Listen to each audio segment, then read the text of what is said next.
Welcome to Inside Bremerton. This is the City of Bremerton's video newsletter, focusing on issues and topics important to its citizens.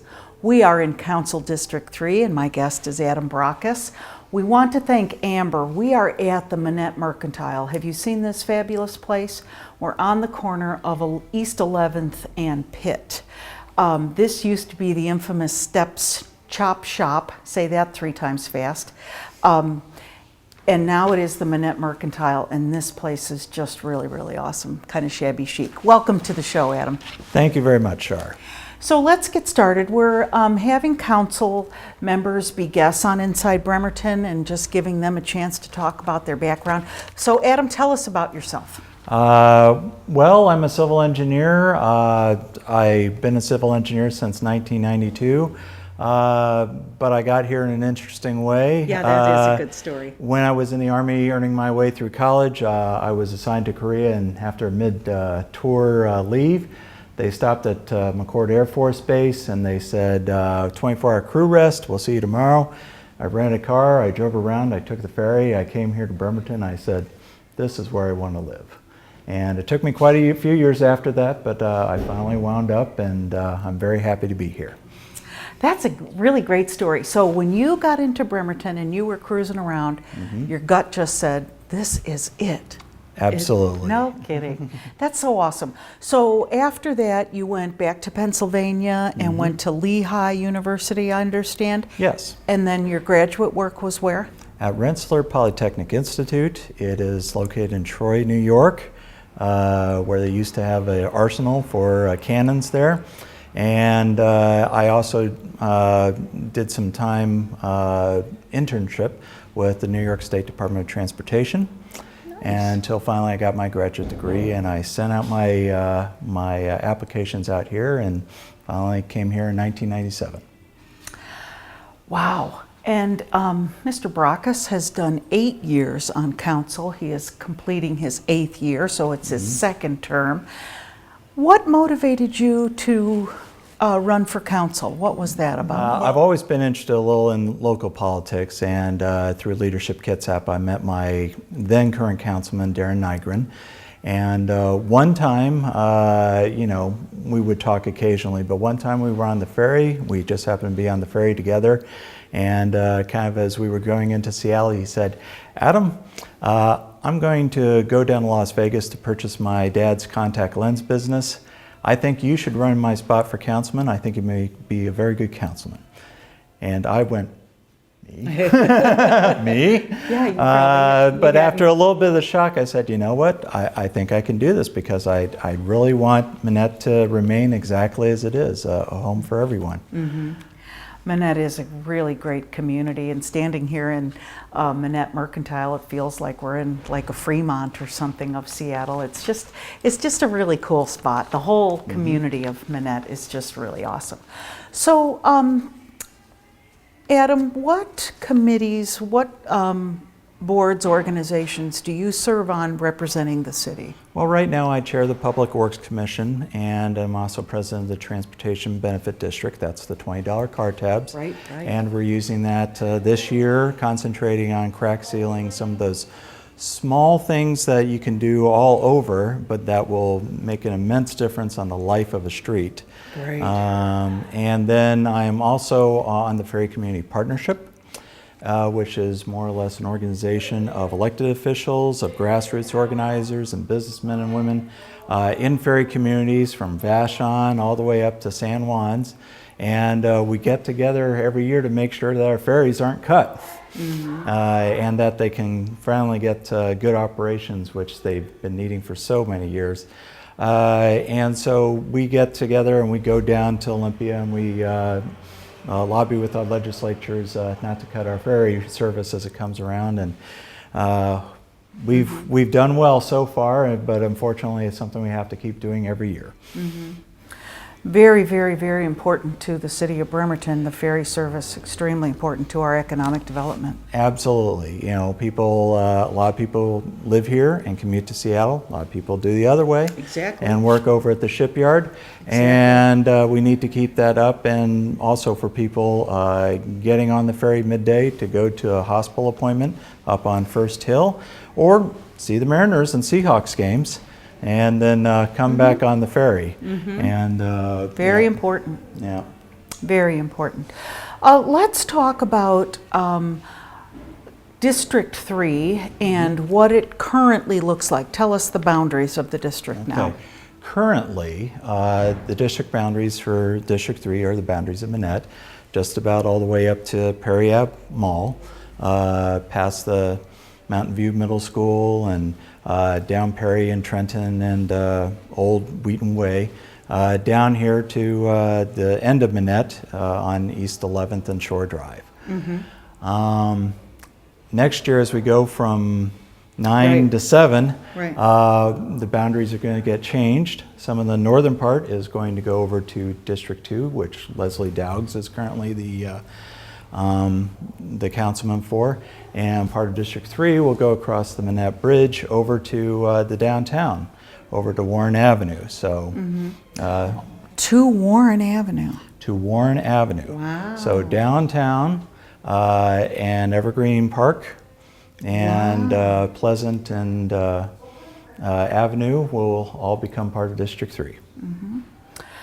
Hopefully you know that council changes majorly in 2014. We're going to go from 9 council members to 7, and that was decided by a vote of the people. And what are your feelings on that? Well, back in my first race, I promised somebody that I would vote yes to put it on the ballot to go from 9 to 7. And now I'm suffering because I kept my promise, but the voters decided on it kind of as a downsizing, along with the downsizing that's going all over. So we will do more with less, and I will be happy to represent people on both sides if that comes around. Currently, 2013, how far west does District 3 go? The current District 3 goes to all the way to the Bay Bowl, the former Bay Bowl. Okay. Not quite to the hospital, but almost there, Got it. out on Old Wheaton Way. In 2014, that will be drawn back to about 18th Avenue. Let's talk about projects, because Manette has seen lots of changes, and there's been some really huge projects, especially one really huge one. Well, of course, the biggest one is our new Manette Bridge. It replaced a bridge that had been loved and well used since the 1930s, and a new bridge was put in, but it is much wider and much more safer for both pedestrians and bicyclists and cars to go across. And we have a nice wide pathway for pedestrians to cross without having to do a little dance when they cross off that old 5-foot path. Now you've got 10 feet going across. And you got time to stop on occasion and take and enjoy the view that's out there. Sometimes you can see Mount Rainier from it, and sometimes a ferry's coming in, or even an aircraft carrier, and you can just take the time to stop and enjoy it. It is a beautiful bridge, and it was a very long-awaited project by the state of Washington. And the citizens of Manette took a really huge interest in not only the design of the bridge, but how you exit the bridge onto the Manette side with the roundabout. The original plan was to have a light down at the bottom because there was enough traffic to warrant having a light down there. But we have been so used to keeping traffic flowing around there, we went with a small roundabout, which is in there, and it's also a lot safer, believe it or not, than what we had before, as people were going down at 30 miles an hour. Now at least they'll slow down to 15 going around the roundabout, and it's worked out very well. Now some trucks and buses will hit that little safety area, but they hit it safely. Yeah, right. It's really, I think roundabouts are a great way to keep traffic moving and keep it safe. I think it's awesome. Let's talk about the paving and striping and the new look of the end of East 11th.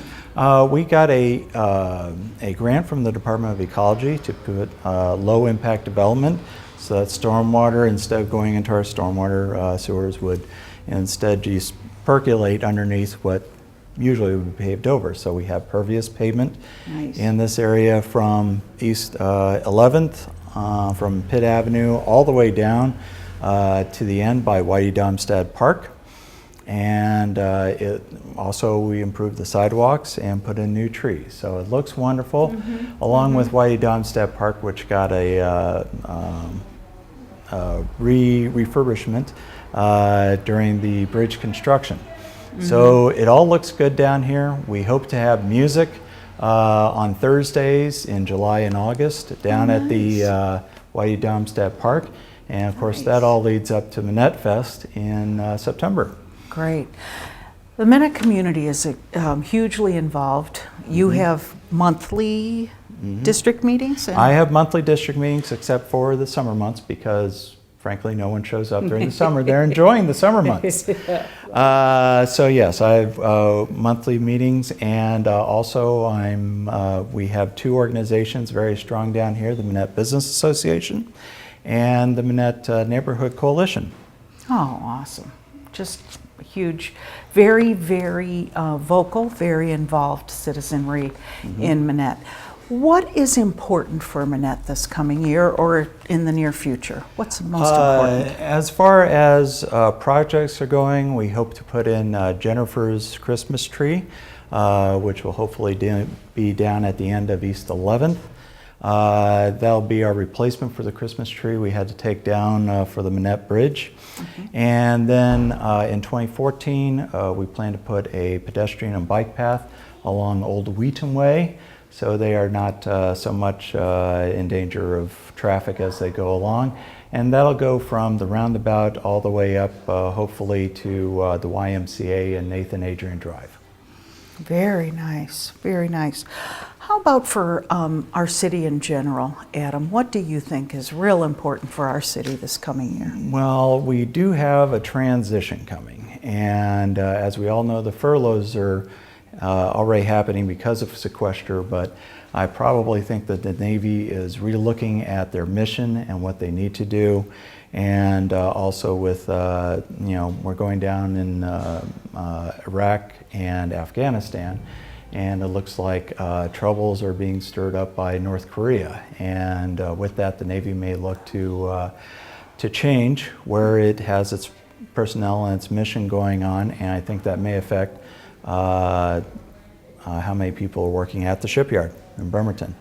And whether it's smaller or larger, we're going to have to adjust as a city to what happens to our largest employer. City of Bremerton is about 38,000 people, and 10,000 people work in the shipyard. So anything that the shipyard does, it has a very big impact to Bremerton, and we hope to adjust to it and then keep Bremerton being a good, thriving city. Our projects are complete downtown and of course the Minette Bridge, and we hope to use that to expand the economic development of the city, the number of jobs, and the number of people who come here to live. Awesome, awesome. Just like many of you, Adam discovered this beautiful city of Bremerton in the late 80s, did you say? It was the late 1988 at the time. But then you finally got here mid-90s, late 90s. Late 90s, and the big Seattle grunge wave had already come and gone, but but there was still a lot to be found here, and it just was outstanding. I haven't regretted it one day since. And you're not alone, Adam. I think there's many folks in our community that did just that. Maybe they came up on vacation or were visiting family members or something and just went, wow, this would be, especially if it's a beautiful sunny day like it is now. Oh, absolutely. So, like it happens every day in April. That's right. Rain and sun and rain and sun. Thank you for your time today. And again, we want to thank Amber and the Manette Mercantile. Be sure and check this place out. It is really awesome. But there's some great restaurants in Manette, other great little shops. So support the local businesses and check out the Manette community. And thanks for joining us. Thank you, Shar. And Manette Fest, we want to remember that's in September, and they also do a December Fest as well. This year, Manette Fest will be September 7th. It's a Saturday after Labor Day. Right here on East 11th, we'll block out the streets, and we have a very nice party going on, including a little parade for any kid who's ever wanted to be in parade. We go right down the street. Children, young and old. That's awesome. And also on December 6th will be our Winterfest, where we turn on the Christmas lights and all sing Christmas carols as we enjoy the Christmas season coming in. So feel free to come to Manette before or after. We also have a garden tour in July, and it's great any day. Thank you very much. And thanks for joining us on Inside Bremerton. We'll see you next time.